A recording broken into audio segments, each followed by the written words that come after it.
ఓకేనండి. మరి కణజాలాల పాఠానికి కంటిన్యూగా సెకండ్ వీడియోలోకి వెళ్తే మనం ఇంతకుముందు దాంట్లో కణజాలాల రకాల గురించి మాట్లాడినాం. ఇప్పుడు వాటి వివరణ మాట్లాడదాం. విభాజ్య కణజాలం. మరి విభాజ్య కణజాలాన్ని మెరిస్టమాటిక్ టిష్యూ అన్నాం. మరి విభాజ్య కణజాలం ఇక్కడ ఒక మాట చెప్తున్నానండి. మొక్కలలో పెరుగుదల అన్నటువంటిది కొన్ని ప్రత్యేక భాగాలకు పరిమితమై ఉంటుంది అన్నాం. ఇలా ప్రత్యేకమైనటువంటి భాగాల్లో పెరుగుదల చెందడానికి కారణం అక్కడ విభాజ్య కణజాలం ఉండడం. అంటే ఒక మాటలో చెప్తే విభాజ్య కణజాలం అన్నటువంటిది మెరిస్టమాటిక్ టిష్యూ అన్నటువంటిది మొక్కల పెరుగుదలకు తోడ్పడే కణజాలం. చాలా చాలా ఇంపార్టెంట్. మొక్క దేహ భాగాల యొక్క పెరుగుదలకు తోడ్పడే కణజాలం ఏది అంటే విభాజ్య కణజాలం. దీన్నే మరి పెరిగే కణజాలం, గ్రోయింగ్ టిష్యూ అంటున్నాం, మెరిస్టమాటిక్ టిష్యూ అంటున్నాం, అదేవిధంగా విభజన చెందే కణజాలంగా చెప్తూ ఉన్నాం. మరి ఇలాంటి విభాజ్య కణజాలం మరి ఏం చదువుకోవాలి సార్? విభాజ్య కణజాలంలో ఇక్కడ రెండు అంశాలు చదవాలి. ఒకటి, విభాజ్య కణజాలం యొక్క లక్షణాలు చదువుకోవాలా. రెండోది, విభాజ్య కణజాలం యొక్క రకాలు, ఉపయోగాలు చదవాలా. మరి ముందుగా విభాజ్య కణజాలంలో ఉండేటువంటి కణాల యొక్క లక్షణాలు ఎలా ఉంటాయి అంటే ఇక్కడ చాలా జాగ్రత్తగా గుర్తుపట్టండి. మరి విభాజ్య కణజాలంలో ఉండే కణాలు చిన్నవిగా ఉండి చురుకుగా ఉంటాయి. సో విభాజ్య కణజాలంలో ఉండే కణాలు మోర్ యాక్టివ్, చాలా చురుకుగా ఉంటాయి. ఈ మాట గుర్తుపట్టండి.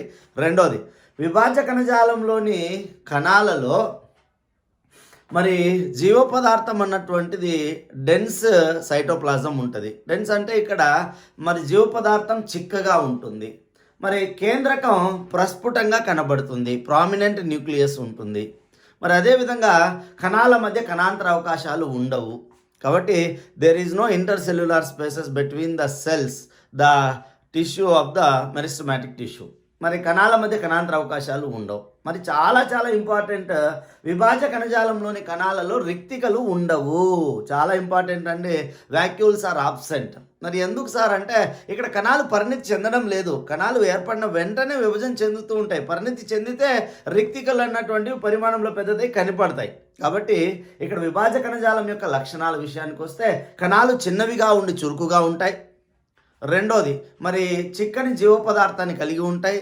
మరి అదేవిధంగా స్పష్టమైన కేంద్రకం ఉంటుంది. కణాల మధ్య కణాంతర అవకాశాలు ఉండవు. మరి చాలా చాలా ఇంపార్టెంట్, విభాజ్య కణజాలంలోని కణాలలో లోపించిన కణాంగంగా రెక్తికలు అన్నటువంటివి కనబడవు. Vacuoles are absent in this cells అంటున్నాం. మరి ఇది ఏంటి సార్ అంటే విభాజ్య కణజాలం యొక్క లక్షణాలు. నెక్స్ట్, విభాజ్య కణజాలం యొక్క రకాల విషయానికి వస్తే మరి మొక్క దేహ భాగంలో విభాజ్య కణజాలం ఉండే ప్రదేశాన్ని బట్టి 3 రకాలు చెప్పినాం. మరి ఇక్కడ ఒకసారి గమనించండి. మరి ఇలా మొక్క దేహాన్ని చూస్తే మొక్క దేహంలో ఇలా అగ్రభాగాలలో కొన భాగాలలో మరి ఇక్కడ మన బుక్లో ప్రకారం మాట్లాడితే వృద్ధి చెందే లేదా అభివృద్ధి చెందే పొడవు పెరిగేటువంటి వృద్ధి చెందేటువంటి కాండం మరియు వేర్ల యొక్క అగ్రభాగాలలో ఉంటుంది. మరి ఇక్కడ గ్రోయింగ్ రూట్స్ అండ్ స్టెమ్స్ యొక్క టిప్స్లో ఉంటుంది. అలాంటి విభాజ్య కణజాలాన్ని ఏమంటామంటే అగ్ర విభాజ్య కణజాలం అంటాం. కాబట్టి అగ్ర విభాజ్య కణజాలం అన్నటువంటిది మరి వృద్ధి చెందుతున్నా లేదా పెరుగుదల చెందుతున్న పొడవు పెరుగుతున్నటువంటి మరి మొక్కల యొక్క వేర్లు కాండం యొక్క అగ్రాల్లో కనబడుతుంది. మరి అగ్ర విభాజ్య కణజాలం వల్ల మరి ఏ పెరుగుదల జరుగుతుంది? చాలా చాలా ఇంపార్టెంట్. ఇక్కడ లెంత్ అన్నటువంటిది గ్రోత్ అవుతుంది, లెంత్ అన్నటువంటిది గ్రో అవుతుంది. కాబట్టి అగ్ర విభాజ్య కణజాలం వల్ల మొక్కలలో పెరుగుదల అన్నటువంటిది వృద్ధి చెందుతుంది. కాబట్టి ఇక్కడ లెంత్ అన్నటువంటిది గ్రో అవుతుంది, అంటే నిలువుగా పెరుగుదల జరుగుతుంది.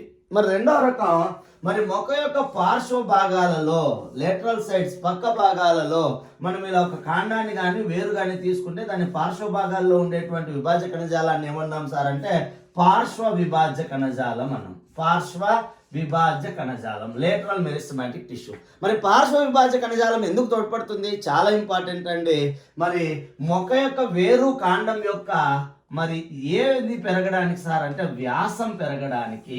మరి మన మాటల్లో చెప్తే మందం పెరగడానికి అంటున్నాం. అంటే ఒక మొక్క యొక్క వ్యాసం పెరగడంలో తోడ్పడేటువంటి విభాజ్య కణజాలం పార్శ్వ విభాజ్య కణజాలం. కాబట్టి పార్శ్వ విభాజ్య కణజాలం అన్నటువంటిది వేరు మరియు కాండం యొక్క గిర్త్ అంటున్నాం ఇంగ్లీష్లో. గిర్త్ డెవలప్ అవుతుంది, మరి గిర్త్ గ్రో అవుతుంది, అంటే వ్యాసం పెరుగుతుంది. మరి ఇక్కడ కణుపున మరి నోట్స్ వద్ద కణుపుల వద్ద ఉండేటువంటి విభాజ్య కణజాలాన్ని మధ్యస్థ విభాజ కణజాలం అంటాం. మధ్యస్థ విభాజ కణజాలం. మరి దీన్నే ఇంటర్ క్యాలరీ మెరిస్టమాటిక్ టిష్యూ అంటున్నాం. ఈ మధ్యస్థ విభాజ కణజాలం వద్ద మరి కొత్త శాఖలు, పత్రాలు, పుష్పాలు ఇలా మరి కొత్తగా న్యూ బ్రాంచెస్ కానీ ఇలాంటివి రావడానికి మధ్యస్థ విభాజ కణజాలం తోడ్పడుతుంది. ఇక్కడ పరీక్షలో చాలా ఇంపార్టెంట్ ఏ విభాజ కణజాలం అన్నటువంటిది మరి కాండం వేర్ల యొక్క పెరుగుదల వృద్ధికి తోడ్పడుతుంది అగ్ర విభాజ కణజాలం. కొత్త శాఖలు, పత్రాలు, పుష్పాలు, ఫలాలు, కొత్తవి న్యూ బ్రాంచెస్, కొత్త కొమ్మలు రావాలంటే తోడ్పడేది మధ్యస్థ విభాజ కణజాలం. మరి మొక్క యొక్క వేరు కాండం యొక్క వ్యాసం పెరగడానికి, గిల్త్ గ్రో అవడానికి తోడ్పడేది లేటరల్ మెరిస్టమాటిక్ టిష్యూ.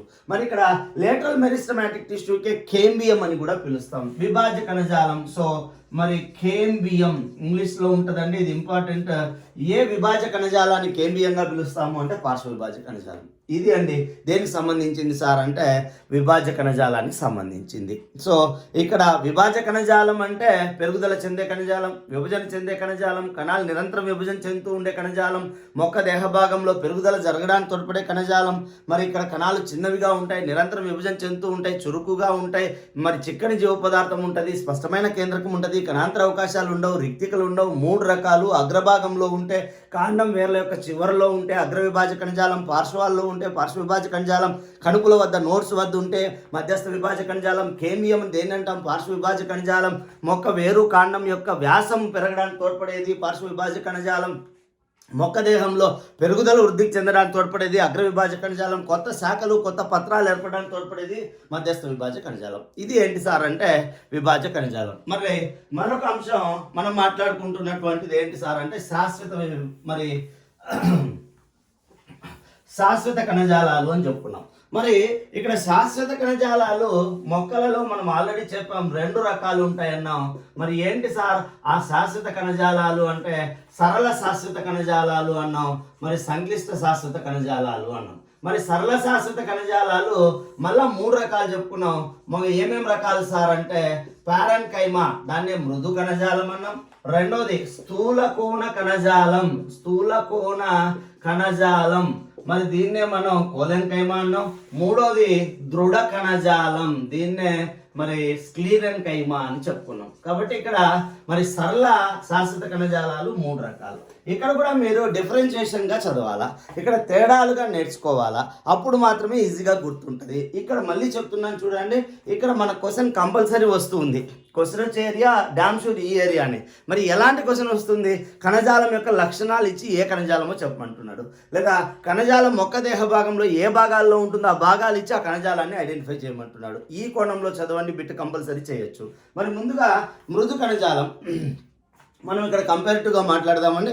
కొంచెం నేను చెప్పిన తర్వాత మీరు మళ్ళీ బుక్లో చదివితే మీరు ఇంతకుముందు ఎన్నిసార్లు చదివినా మీరు ఎక్కడ మిస్ అయినారో మీకు కంపల్సరీ తెలుస్తుంది. మరి మృదు కణజాలం మరి ముందుగా గమనించండి ఏంటి సార్ అంటే అతి సామాన్యమైనటువంటి సరళ శాశ్వత కణజాలం ఏది, మొక్క దేహ భాగంలో అత్యధిక భాగం విస్తరించి ఉండే కణజాలం ఏది అంటే మృదు కణజాలం. కాబట్టి అందుకే ఇక్కడ ఏం చెప్తున్నాం సార్ అంటే మరి సాధారణ శాశ్వత మరి సరళ శాశ్వత, సాధారణమైనటువంటి సరళ శాశ్వత కణజాలంగా దేన్ని పిలుస్తాం సార్ అంటే మరి మృదు కణజాలాన్ని పిలుస్తాం. మరి మృదు కణజాలం యొక్క లక్షణం ఏంటి అంటే మృదు కణజాలంలో మళ్ళీ చెప్తున్నాను చూడండి, చాలా చాలా ఇంపార్టెంట్ ఈ పాయింట్. మరి మృదు కణజాలం అన్నటువంటిది సాధారణమైనటువంటి సరళ శాశ్వత కణజాలం ఒక మాట చెప్పినాం. రెండోది మృదు కణజాలంలోని కణాలు పలుచని కణకవచాలను కలిగి ఉన్నటువంటి ప్రత్యేకీకరణ చెందని కణాలను కలిగి ఉంటుంది. చాలా చాలా ఇంపార్టెంట్ అండి, అన్స్పెషలైజ్డ్ సెల్స్ అంటున్నాం. కాబట్టి మృదు కణజాలం అన్నటువంటిది ప్రత్యేకీకరణ చెందనటువంటి కణాల చేత నిర్మితమై ఉంటుంది. మృదు కణజాలం యొక్క నిర్మాణంలో మరి ఎలాంటి కణాలు ఉంటాయి సార్ అంటే పలుచని కణకవచం కలిగినటువంటి ప్రత్యేకీకరణ చెందని మరి కణాలను కలిగి ఉంటుంది అంటున్నాం. అంటే ఇక్కడ కణాలలో ప్రత్యేకీకరణ కనబడదు. స్థూలకోణ కణజాలం, దృఢ కణజాలం లాగా ఇక్కడ కణాలన్నీ సరళంగా నిర్మాణం ఉంటాయి, పలుచని కణకవచంతో ఉంటాయి. ఈ పాయింట్ చాలా చాలా ఇంపార్టెంట్. ప్రత్యేకీకరణ చెందని కణాలు, చెందిన స్పెషలైజ్డ్ కాదు, అన్స్పెషలైజ్డ్, ప్రత్యేకీకరణ చెందని కణాలు కలిగిన కణజాలం ఏది అంటే మృదు కణజాలం. మరి ఇన్ జనరల్గా మృదు కణజాలం ఎందుకు తోడ్పడుతుంది సార్ అంటే చాలా చాలా ఇంపార్టెంట్ అండి. మృదు కణజాలం అన్నటువంటిది ఆహారం నిల్వ చేయడానికి తోడ్పడుతుంది. ఈరోజు మనం దుంపల్లో కానీ కాయల్లో కానీ గింజల్లో కానీ మనం ఆహారంగా తీసుకునే ఈ ఫుడ్ మెటీరియల్స్ అన్నీ కూడా ఆహారం ఏ రూపంలో ఉంది సార్, దేనిలో నిల్వ ఉంది సార్ అంటే మృదు కణజాలంలో ఉంది. అందుకే దీన్ని ఆహారం నిల్వ దీన్ని ప్రధానమైన విధిగా చెప్తున్నాం. కొన్ని ప్రత్యేక సందర్భాలలో ఇంపార్టెంట్ అండి, పత్రంలో చూస్తాం, మనం మీసెంకైమాలో చూస్తాం, పత్రాంతర కణజాలంలో చూస్తాం. కొన్ని ప్రత్యేక సందర్భాలలో మృదు కణజాలము హరిత రేణువులను కలిగి ఉంటుంది, పత్రహరితాన్ని కలిగి ఉంటుంది. దానివల్ల అది కిరణజన్య సంయోక్రియ జరుపుతుంది. ఈ విధంగా ఏ మృదు కణజాలం అయితే మరి హరిత కణజాలాన్ని కలిగి ఉంటుందో అలాంటి మృదు కణజాలాన్ని మరి ఏమంటాం సార్ అంటే హరిత మృదు కణజాలం లేదా క్లోరెన్ కైమా అంటాము. ఇంపార్టెంట్ అండి, క్లోరెన్ కైమా అనగా మరి హరిత కణజాలాన్ని లేదా క్లోరోఫిల్ను కలిగినటువంటి మృదు కణజాలాన్ని క్లోరెన్ కైమా. మరి క్లోరెన్ కైమా ఎక్కడ ఉంటుంది? పత్రాంతర కణాల్లో ఎక్కువగా ఉంటుంది. మరి క్లోరెన్ కైమా యొక్క ఉపయోగం ఏమి? మరి ఫోటోసింథసిస్ కిరణజన్య సంయోక్రియ జరపడంలో తోడ్పడుతుంది. మరి మరొక రకం మరి నీటి మొక్కలైనటువంటి హైడ్రోఫైట్స్లో చూస్తే హైడ్రోఫైట్స్లో మృదు కణజాలంలో విశాలమైనటువంటి వాయు కుహరాలు ఉంటాయి. మరి కణాలు ఎలా సార్ అంటే ఇలా కణాల మధ్య ఇలా చూస్తే మరి ఇలా కణాల మధ్య విశాలమైనటువంటి వాయు కుహరాలు కనబడతాయి. మరి ఇలా వాయు కుహరాలు ఉండడం వల్ల లాభం ఏమి? ఈ కుహరాల్లో గాలి నిలువ ఉండి మరి నీటి మొక్కలు నీటిపైన తేలడానికి ఫ్లోటింగ్ తోడ్పడుతూ ఉంటుంది. అందువల్ల దీన్ని అంటే నీటి మొక్కలలో ఉండేటువంటి మరి ఇలాంటి వాయు కుహరాలను కలిగినటువంటి మరి గాలి గదులు లాంటి నిర్మాణాలను కలిగినటువంటి ఈ మృదు కణజాలాన్ని ఏమంటాం సార్ అంటే వాయుగత కణజాలం లేదా ఏరెన్ కైమా అంటాము. ఇక్కడ గుర్తుపట్టండి, ఇంగ్లీష్ పదజాలమే ఇంపార్టెంట్. సో ఏరెన్ కైమా అంటే వాయుగత కణజాలం.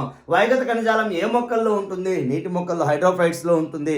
ఎందుకు తోడ్పడుతుంది? నీటి మొక్కల యొక్క భాగాలు నీళ్లపైన తెల్లడానికి తోడ్పడుతూ ఉంటుంది, ఫ్లోటింగ్కి తోడ్పడుతూ ఉంటుంది. కాబట్టి ఇక్కడ మీకు ఇంటర్మీడియట్లో చాలా రకాలు ఉన్నాయి, ఇంకా ఇక్కడ నేను 9th మాట్లాడుతున్నా. కాబట్టి మృదు కణజాలం అనగానే ఒక 4 మాటలు గుర్తుపట్టాలి. ఏంటి సార్ ఆ 4 మాటలు? మృదు కణజాలం అనగానే అంటే ఇది సాధారణమైనటువంటి సరళమైనటువంటి మరి అతి సాధారణమైనటువంటి సరళ శాశ్వత కణజాలం మృదు కణజాలం. పలుచని కణకవచాలను కలిగి ఉండి ప్రత్యేకీకరణ చెందని కణాలతో కూడిన కణజాలం మృదు కణజాలం. మరి మృదు కణజాలంలోని కణాల యొక్క అమరిక ఎలా ఉంటుంది? ఇది కూడా ఉంది మన బుక్లో. సో మృదు కణజాలంలోని కణాలు వదులుగా అమర్చబడి ఉంటాయి, లూజ్గా ప్యాక్ చేయబడి ఉంటాయి. మరి కణాల మధ్య కణాంతర అవకాశాలు, విశాలమైన కణాంతర అవకాశాలు ఉంటాయి. చూడండి, కణానికి మధ్య ఉండే స్పేస్నే మరి కణాంతర అవకాశం, ఇంటర్ సెల్యులార్ స్పేస్ అంటున్నాం. ఇలా మరి మృదు కణజాలంలో కణాలు అన్నటువంటివి వదులుగా అమర్చబడి ఉంటాయి. ఒకటి, కణాల మధ్య విశాలమైన కణాంతర అవకాశాలు ఉంటాయి. గుర్తుపట్టండి, మరి ఈ కణజాలం యొక్క ప్రత్యేక లక్షణం ఇది. మరి ఏంటి సార్ ఆ ప్రత్యేక లక్షణము అంటే కణాలు వదులుగా అమర్చబడి ఉండి విశాలమైన కణాంతర అవకాశాలు ఉంటాయి, కణాలకు పలుచని కణకవచాలు ఉంటాయి, ప్రత్యేకీకరణ చెందని కణాలు ఉంటాయి, ఆహారం నిల్వ చేయడంలో తోడ్పడుతుంది. మరి పత్రహరితాన్ని కలిగి ఉండి కిరణజన్య సంయోక్రియ జరిపే మృదు కణజాలాన్ని క్లోరెన్ కైమా అంటాం. మరి విశాలమైనటువంటి వాయుపూరిత గదులను కలిగి ఉండి నీటి మొక్కలు నీటిపైన తేలడానికి తోడ్పడే మృదు కణజాలాన్ని ఏరెన్ కైమా అంటాం. ఇది అండి దేనికి సంబంధించింది మృదు కణజాలం. మరి ఇక్కడ స్థూలకోణ కణజాలాన్ని చూస్తే మళ్ళీ చెప్తున్నాను, చాలా ఇంపార్టెంట్. స్థూలకోణ కణజాలాన్ని మనం ఏమంటున్నాం సార్ అంటే క్లోరెన్. మరి ఇక్కడ స్థూలకోణ కణజాలాన్ని కోలెన్ కైమా అంటున్నాం. ఏమంటున్నామండి? కోలెన్ కైమా. సో ఇక్కడ క్లోరెన్ కైమా, ఇది క్లోరెన్, ఇది కోలెన్ కైమా. మరి ఇక్కడ ఏంటి సార్ స్థూలకోణ కణజాలం ప్రత్యేకత అంటే చాలా చాలా ఇంపార్టెంట్. స్థూలకోణ కణజాలం అన్నటువంటిది మొక్క భాగాలకు వంగే గుణాన్ని కలుగజేస్తుంది. వంగే గుణం అంటే ఫ్లెక్సిబిలిటీ అంటున్నాం. ఏంటి సార్ ఫ్లెక్సిబిలిటీ అంటే మరి వేగంగా తుఫాను గాలి వచ్చినప్పుడు లేదా బలమైన గాలులు వీచినప్పుడు మొక్కలు వంగుతాయి కానీ విరగవు. ఎందుకు? ప్రీవియస్లో చాలాసార్లు క్వశ్చన్ అడిగారు. ఇలా వంగుతాయి కానీ గాలి వచ్చినప్పుడు ఇట్లా వంగుతాయి, మళ్ళీ గాలి పోగానే నిటారుగా అవుతాయి, అప్రైట్ అవుతాయి. ఎందుకు అలా అవుతున్నాయి అంటే ఇలా వంగే గుణం. ఈ వంగే గుణం మొక్క భాగాలకు ఎవరు ఇస్తారు సార్ అంటే స్థూలకోణ కణజాలం. చాలా చాలా ఇంపార్టెంట్ అండి. ఆహారాన్ని నిల్వ చేయడానికి తోడ్పడేది మృదు కణజాలం అన్నాం. మరి వంగే గుణాన్ని కలుగజేసేది స్థూలకోణ కణజాలం. అదే నువ్వు దృఢ కణజాలం దగ్గరికి వెళ్తే దృఢ కణజాలం అన్నటువంటిది మొక్క భాగాలకు దృఢత్వాన్ని ఇస్తుంది, దృఢత్వం ఇస్తుంది, గట్టితనాన్ని ఇస్తుంది. కాబట్టి ఇక్కడ మరి దృఢత్వము గట్టితనం అంటే ఇక్కడ మరి దృఢత్వము మరియు గట్టితనం అంటే టఫ్గా ఉండడం, గట్టిగా ఉండడం. అదేవిధంగా మరి ఇక్కడ బలాన్ని అందించడం, సపోర్ట్గా ఉండడం, బలాన్ని అందించడం మొక్క భాగాలకు ఎవరు చేస్తారు సార్ అంటే దృఢ కణజాలం. కాబట్టి ఈ మూడు గమనించండి, ఇక్కడ ఆహారం విలువ, ఇక్కడ వంగే గుణం, ఇక్కడ మరి దృఢత్వము, గట్టితనము, బలాన్ని సమకూర్చే కణజాలం ఏది అంటే దృఢ కణజాలం. మరి ఇక్కడ స్థూలకోణ కణజాలంలో మరి మనం ఎక్కడ చూస్తాం స్థూలకోణ కణజాలాన్ని? కణాల లక్షణాలు ఏమి అని చూస్తే పేరులో ఉన్నట్టుగా స్థూలకోణ కణజాలము. దీనిలో గమనించండి, మరి స్థూలకోణ కణజాలంలోను మృదు కణజాలంలో ఉండే కణాలన్నీ కూడా సజీవంగా ఉంటాయి. కాబట్టి ఇక్కడ స్థూలకోణ కణజాలంలో ఉండే కణాలు లివింగ్ సెల్స్గా ఉంటాయి, సజీవ కణాలు. రెండోది, కణాలు అన్నటువంటివి ఇక్కడ సాగదీయబడి ఉంటాయి, ఎన్లార్జ్డ్గా ఉంటాయి, పొడవుగా ఉంటాయి. కాబట్టి కణాలు పొడవుగా ఉంటాయి. మళ్ళీ చెప్తున్నా చూడండి, కణాలు సజీవంగా ఉండి పొడవుగా ఉండి, మరి ఇక్కడ ఒకసారి గమనిస్తే ఇలా కణానికి కణానికి మధ్య ఉన్నటువంటి మూలలు లేదా కోణాలు లేదా కార్నర్స్ అన్నటువంటివి ఇలా చూస్తే మనం మరి కణము కలిసేటువంటి వాటి యొక్క కోణాలు లేదా ఇక్కడ పేరులో ఉన్నట్టుగా వాటి యొక్క మూలలు, వాటి మరి ఏంటి సార్ అంటే అవి క్రమరహితంగా అంటే చాలా మరి ఒక క్రమ పద్ధతిలో కాకుండా మరి క్రమరహితమైనటువంటి మందాలతో కూడి ఉంటాయి. చాలా చాలా ఇంపార్టెంట్ అండి. ఈ క్రింది ఏ కణజాలంలోని కణాలు పొడవుగా సాగదీయబడి మరి సజీవంగా ఉండి కణాల యొక్క కోణాలు లేదా మూలలు క్రమరహితమైనటువంటి మందాలతో కూడి ఉంటాయి. ఇక్కడ చూడండి, స్థూల కోణంలో స్థూలంగా ఉంటుంది, మందంగా ఉంటుంది. ఆ మందాలు క్రమరహితంగా ఉంటాయి. ఏ కణజాలం సార్ అంటే మరి స్థూలకోణ కణజాలం. అదే మృదు కణజాలం చెప్పినాం, కణాలు వదులుగా ఉంటాయి, కణాల మధ్య విశాలమైన కణాంతర అవకాశాలు ఉంటాయి. మరి ఇక్కడ కణాంతర అవకాశాలు ఉండవా? ఉంటాయి, చాలా లిటిల్ బిట్ ఇంటర్ స్పేసెస్ ఉంటాయి. కాబట్టి మరి అతి తక్కువ, చాలా తక్కువ కణాంతర అవకాశాలు ఉంటాయి. విశాలమైన కణాంతర అవకాశాలు, అసలు కణాంతర అవకాశాలే ఉండవు అంటే దృఢ కణజాలంలోకి వెళ్ళిపోతాం. కాబట్టి ఇక్కడ మరి ఎక్కడ కనిపిస్తుంది ఇలాంటి స్థూలకోణ కణజాలం? ఏ మొక్కల్లో ఎలా తోడ్పడుతుంది? ఒక మాట చెప్పినాం, ఇది మొక్క దేహ భాగానికి వంగే గుణం కలుగుతుంది. ఈ వంగడం వల్ల మరి ఇక్కడ ఒక గుణం కలుగుతుంది, యాంత్రిక బలం కలుగుతుంది. కాబట్టి మరి యాంత్రిక ఆధారాన్ని ఇచ్చేటువంటి కణజాలం ఏది? మెకానికల్ సపోర్ట్ ఇచ్చే కణజాలం ఏది అంటే స్థూలకోణ కణజాలం. మెకానికల్ సపోర్ట్ అంటే విరిగిపోకుండా వంగేటువంటి లక్షణం కలగడం. కాబట్టి ఇలా వంగే గుణం వల్ల యాంత్రిక ఆధారాన్ని, యాంత్రిక బలాన్ని ఇచ్చే కణజాలం ఏది అంటే స్థూలకోణ కణజాలం. మరి స్థూలకోణ కణజాలం మరి నులితీగల్లో మొక్క దేహ భాగాల్లో చూస్తే మనం ఒకసారి మరి మొక్క దేహ భాగాల్లో నులి తీగలు టెండ్రిల్స్ అంటున్నాం. మీరు సిస్సస్ నల్లేరులో కానీ చిక్కుడు చెట్లు కానీ ఇలా చూస్తే మరి గడియార స్ప్రింగ్ లాగా ఇలా కాండం నుంచి ఇలా మెలిదిరిగి ఉంటాయి, వాటినే టెండ్రిల్స్ అంటాం, నులి తీగలు. అదేవిధంగా ఎగబ్రాకే మొక్కలు, మరి క్రీపర్స్, ఎగబ్రాకే మొక్కలు, ఇలాంటి మొక్కలలో కాండ భాగాలు విరిగిపోకుండా వంగడానికి, ఈ నులితీగలు విరిగిపోకుండా వంగడానికి ఏ కణజాలం తోడ్పడుతుంది అంటే స్థూలకోణ కణజాలం. ఇంకొక ఎగ్జాంపుల్, ఇక్కడ నేను ఏం చెప్పానండి, నులితీగల్లో కనిపిస్తుంది అన్నాం, గుర్తుపట్టండి.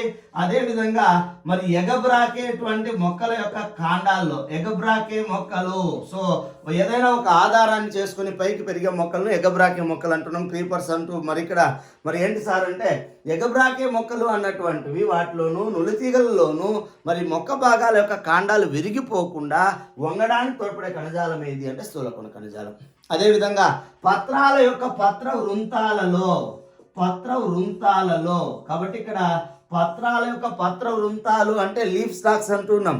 మరి ఈ లీవ్ స్టాక్స్లో ఏ కణజాలం ఉండడం వల్ల పత్ర వృంతం ఉంగుతుంది కానీ విరగదు సార్ అంటే స్థూలకోణ కణజాలం చెప్తున్నాం. కాబట్టి మొక్కల యొక్క పత్ర వృంతాలలోనూ నులితీగలు మరియు ఎగబ్రాకే మొక్కల యొక్క కాండ భాగాలలో ఉండే మరి మొక్క భాగాలు ఈ మొక్కల్లో వంగుతాయి కానీ విరగవు. ఏ కణజాలం వల్ల? స్థూలకోణ కణజాలం. కాబట్టి స్థూలకోణ కణజాలం అనగానే ఇక్కడ కూడా ఒక 4 మాటలే.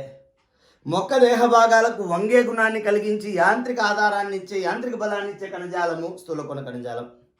కణాలు సజీవంగా ఉండి సాగదీయబడి ఉండి మరి కణాల యొక్క మూలలు లేదా కోణాలు క్రమరహిత మందాలతో కూడి ఉండేది స్థూలకోణ కణజాలం.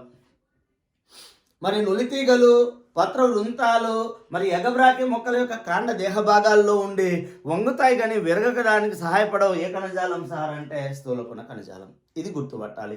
నెక్స్ట్ దృఢ కణజాలం. మరి దృఢ కణజాలం అంటే ఇక్కడ మరి ఇంతకుముందే చెప్పాం, దృఢ కణజాలం అన్నటువంటిది మొక్క దేహానికి దృఢత్వాన్ని ఇస్తుంది, టఫ్నెస్ని ఇస్తుంది, మరి అదేవిధంగా గట్టితనాన్ని ఇస్తుంది, గ్రిప్ని ఇస్తుంది, అదేవిధంగా బలాన్ని చేకూరుస్తుంది, సపోర్ట్గా ఉంటుంది. ఎవరు సార్ అంటే దృఢ కణజాలం. కాబట్టి దృఢ కణజాలంలో ఉండే కణాలు నిర్జీవమైనవి, నిర్జీవ కణాలు ఉంటాయి. మళ్ళీ చెప్తున్నానండి, మరి సజీవ కణాలకు నిర్జీవ కణాలకు తేడా దేన్ని బట్టి చెప్తాం? ఏ కణాలలో అయితే కణద్రవ్యం ఉంటుందో, జీవ పదార్థం ఉంటుందో వాటిని సజీవ కణాలు అంటాం. వీటిలో అయితే జీవ పదార్థం కణద్రవ్యం ఉండదో వాటిని నిర్జీవ కణాలు అంటాం. మరి జీవ పదార్థం ప్లేస్లో ఖాళీ ప్రదేశం ఉంటుంది అక్కడ. కాబట్టి మరి దృఢ కణజాలం అన్నటువంటిది ఒక నిర్జీవ కణజాలం. అంటే ఇక్కడ నిర్జీవ కణాలు ఉంటాయి.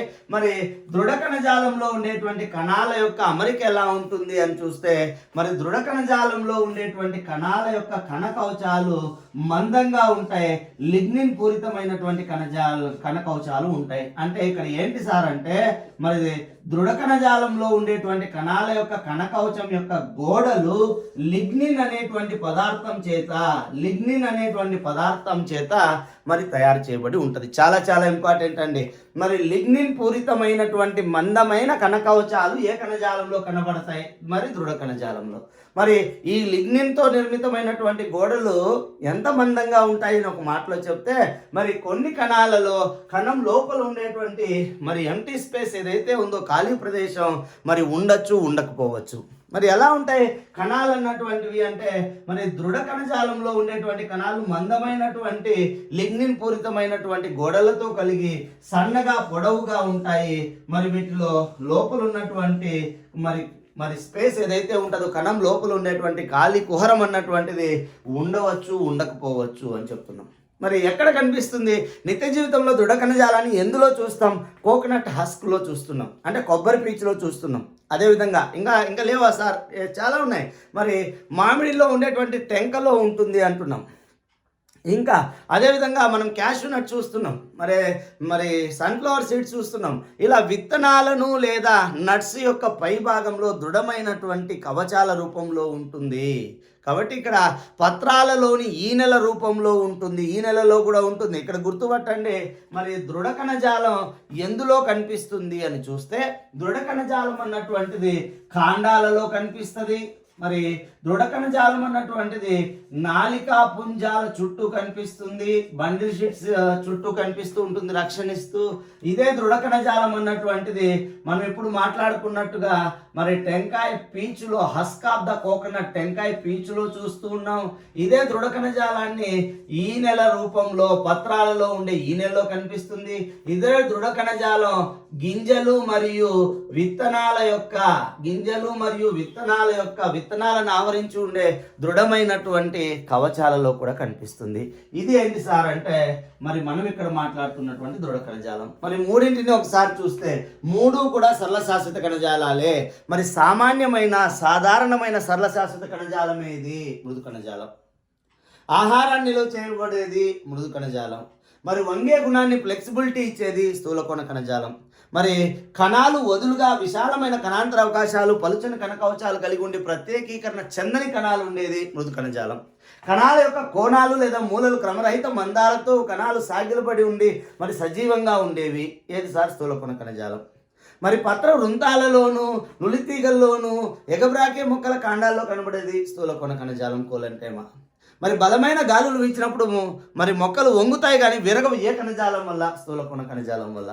మరి యాంత్రిక బలాన్ని ఇచ్చేది స్థూలకోణ కణజాలం. మరి నిర్జీవ కణాలతో కూడినటువంటిది దృఢ కణజాలం. అన్నిటికంటే దృఢమైనటువంటిది, మొక్క భాగానికి దృఢత్వాన్ని, గట్టితనాన్ని మరి బలాన్ని సమకూర్చేది దృఢ కణజాలం. కాబట్టి విత్తనాల యొక్క పల కవచాలలో ఉండేది, విత్తనాలు గింజలను ఆవరించి ఉండేటువంటి దృఢమైనటువంటి కవచాల్లో ఉండేది మరి దృఢ కణజాలం. మరి కొబ్బరి పీచులో ఉండేది దృఢ కణజాలం. కాబట్టి లిగ్నిన్ పూరిత మందమైనటువంటి కణకవచాన్ని కలిగింది దృఢ కణజాలం. కాబట్టి ఇలా గుర్తుపట్టండి. ఇకపోతే మరి ఆ తర్వాత మరొకటి ఏం చెప్పుకున్నాం సార్ మనము అంటే శాశ్వత కణజాలాలలో మరొకటి సంక్లిష్ట శాశ్వత కణజాలం. మరి మనం ఆల్రెడీ మాట్లాడుకున్నాం సంక్లిష్ట శాశ్వత కణజాలము అంటే ఇక్కడ 2 కంటే ఎక్కువ రకాల కణాలతో నిర్మితమవుతాయి. మరి సంక్లిష్ట శాశ్వత కణజాలాలు ఎన్ని రకాలుగా ఉన్నాయి సార్ అంటే 2 రకాలుగా ఉన్నాయి. సో సంక్లిష్ట శాశ్వత కణజాలాలు 2 రకాలు. సంక్లిష్ట శాశ్వత కణజాలాలు 2 రకాలు. ఒకటి ఏంటి సార్ అంటే దారువు. మరి దారువుకే ఇంగ్లీష్ పదం ఇంపార్టెంట్ జైలం అని చెప్తూ ఉన్నాం. మరి చాలా చాలా ఇంపార్టెంట్ అండి. చాలా పోటీ పరీక్షలు ఐపీపీఎస్సీలో చాలాసార్లు అడిగినారు వీటిపైన. దారువు అన్నటువంటిది ఎందుకు తోడ్పడుతుంది సార్ అంటే వేర్ల ద్వారా శోషించుకున్నటువంటి నీటిని మరియు ఖనిజ లవణాలను. సో గుర్తుపట్టండి, మరి నీరు మరియు మినరల్స్ ఏవైతే ఉన్నాయో నీరు మరియు ఖనిజ లవణాలు వేర్ల చేత నేల నుండి శోషించుకున్నటువంటి నీరు ఖనిజ లవణాలు మొక్క పైన భాగాలకు మరి ప్రకాండ వ్యవస్థ భాగాలకు మరి రవాణా చేయడంలో తోడ్పడేటువంటి కణజాలం ఏది అంటే దారువు. అంటే మరి సంక్లిష్ట కణజాలాలలో ఏ కణజాలం మరి వేర్లు పీల్చుకున్నటువంటి నీరు మరియు ఖనిజ లవణాలను ప్రకాండ వ్యవస్థకు లేదా మొక్క పైభాగాలకు అంటే గురుత్వాకర్షణ శక్తికి వ్యతిరేకంగా మరి నిటారుగా పైకి రవాణా చేయడంలో తోడ్పడే కణజాలం ఏది అంటే దారువు. మరి ఇక్కడ దారువు అన్నటువంటిది ఇక్కడ మీరు ఒక మాట గుర్తుపట్టండి. మరి దారువు యొక్క నిర్మాణాన్ని చూస్తే దారువులో మనకి ఇక్కడ 4 రకాల కణాలు కనబడతాయి. మరి దారులో 4 రకాల ఎలిమెంట్స్ కనిపిస్తాయి. ఏంటి సార్ అవి అంటే ఒకటి దారు కణాలు అంటున్నాం. అదేవిధంగా మరొకటి ఏంటి సార్ అంటే దారు నాళాలు అంటూ ఉన్నాం. మరి మూడోది ఏంటి సార్ అంటే దారు మృదు కణజాలం అంటున్నాం. మరి మరొక అంశం 4వ అంశం ఏంటి సార్ అంటే దారు నారలు అని చెప్తూ ఉన్నాం. కాబట్టి ఇక్కడ మరి ఫైబర్స్ దారు నారలు అంటే జైలం ఫైబర్స్ అంటున్నాం. మరి జైలం పారెన్కైమా అంటున్నాం. అదేవిధంగా దారు నాళాలు ట్యూబ్స్ అని చెప్తున్నాం. అదేవిధంగా దారు కణాలు ట్రాకిట్స్ అని చెప్తూ ఉన్నాం. కాబట్టి ఇక్కడ దారు కణాలు, దారు నాళాలు, దారు మృదు కణజాలం, దారు నారలు ఇక్కడ ఒక్కొక్కటి ఒక్కొక్క పని చేస్తూ ఉన్నాయి. చూడండి, ఈ దారు కణాలు కలిసి ఏం ఏర్పడతాయి సార్ అంటే దారు నాళాలను ఏర్పరుస్తాయి. ఇలా దారు కణం ఒకదాని మీద ఒకటి అమరి ఉండి పొడవైనటువంటి నాళాల వంటి నిర్మాణాలను ఏర్పరుస్తాయి. అందుకే ఇక్కడ మన బుక్లో దారు కణాలు, దారు నాళాలు కలిసి పొడవైన నాళాల వంటి ట్యూబ్ లైక్ స్ట్రక్చర్స్ని ఏర్పరుస్తాయి. ఈ 2 నిర్మాణాలే మనం ఇక్కడ చెప్పుకున్న నీరు మరియు ఖనిజ లవణాల యొక్క రవాణాలో తోడ్పడుతూ ఉన్నాయి. దారు మృదు కణజాలం ఆహారాన్ని నిల్వ చేయడంలో తోడ్పడుతుంది. దారు నారలు మొక్క దేహ భాగానికి గట్టితనాన్ని ఇవ్వడానికి ఇతర విధుల్లో తోడ్పడతాయి. కాబట్టి దారు అన్నటువంటిది వేర్లు పీల్చుకున్నటువంటి నీరు ఖనిజ లవణాలని, వాటర్ మినరల్స్ని మరి భూమి నుండి నిటారుగా మొక్క పై భాగాలకు రవాణా చేయడంలో తోడ్పడే కణజాలం. ఇది పరీక్షలో చాలా చాలా ఇంపార్టెంట్. మరి ఇంకొక క్వశ్చన్ ఏంటి సార్ అంటే దారు యొక్క నిర్మాణంలో కనబడని కనిపించే కణాలను గుర్తించండి, కనిపించే మూలకాన్ని గుర్తించండి. ఈ 4 గుర్తుపట్టాల. ఓకేనా. నెక్స్ట్ మరొక సంక్లిష్ట శాశ్వత కణజాలం ఏంటి సార్ అంటే పోషక కణజాలం. దీన్నే మనం ఏమంటున్నాం సార్ అంటే ప్లోయం అని చెప్తూ ఉన్నాం. ఏమంటున్నామంటే ప్లోయం. ఇంగ్లీష్ పదాలు ఇంపార్టెంట్, జైలము, ప్లోయం. మరి ఇక్కడ పోషక కణజాలం ఎందుకు తోడ్పడుతుంది సార్ అంటే పత్రాలలో కిరణజన్య సంయోగ క్రియ ఫలితంగా తయారైనటువంటి ఆహార పదార్థాలని లేదా పోషక పదార్థాలని. కాబట్టి పత్రాలలో కిరణజన్య సంయోగ క్రియ ఫలితంగా తయారైనటువంటి ఆహార పదార్థాలని మొక్క ఇతర భాగాలకు రవాణా చేసేటువంటి కణజాలం ఏది అంటే పోషక కణజాలం. కాబట్టి పత్రాల నుండి పోషక పదార్థాలను నీటిలో కరిగే చక్కెర రూపంలో మొక్క ఇతర భాగాలకు రవాణా చేసే కణజాలం ఏది అంటే పోషక కణజాలం. మరి ఇక్కడ పోషక కణజాలం నిర్మాణంలో 5 రకాల మూలకాలు ఉంటాయి. పోషక కణజాల నిర్మాణంలో 5 రకాల కణాలు ఉంటాయి. ఏంటి సార్ అవి అంటే ఒకటి చాలని కణాలు, సీవ్ సెల్స్ అంటున్నాం. రెండోది చాలని నాళాలు, సీవ్ ట్యూబ్స్ అంటూ ఉన్నాం. మరి చాలని కణాలు కలిస్తే చాలని నాళాలు ఏర్పడతాయి, వీటి మధ్య చాలని ఫలకాలు ఉంటాయి. మీరు స్కూల్ అసిస్టెంట్ వాళ్ళు అయితే బాటనీలో ఇంటర్మీడియట్లో మళ్ళీ చదువుతారు వీటిపైన. మనం ఇక 9th స్థాయిలో మాట్లాడుతున్నాం. సో చాలని కణాలు, చాలని నాళాలు, మూడోది సహకణాలు. ఇంపార్టెంట్ అండి, కంపానియన్ సెల్స్. మరి దారువు పోషక కణజాలంకి మధ్య విభేదనాన్ని ప్రదర్శిస్తుంది. ఈ కణాలు ఇక్కడ మాత్రమే కనబడతాయి, దారువులో కనబడవు. అందుకే చాలాసార్లు అడుగుతారు, మరి దారువులో కనబడకుండా పోషక కణజాలంలో మాత్రమే కనబడే ప్రత్యేకమైన కణాలు కంపానియన్ సెల్స్ లేదా సహకణాలు. మరి ఇక నాలుగోది ఏంటి సార్ అంటే మరి పోషక మృదు కణజాలం. కాబట్టి పోషక మృదు కణజాలం ఒకటి, అదేవిధంగా చివరిది పోషక కణజాల నారలు. సో బాస్ట్ నారలు, ఇక్కడ నారలు ఫైబర్స్ చెప్తున్నాం. ఇక్కడ 5 ఎలిమెంట్స్ ఉన్నాయి, దారుల్లో 4 ఉన్నాయి.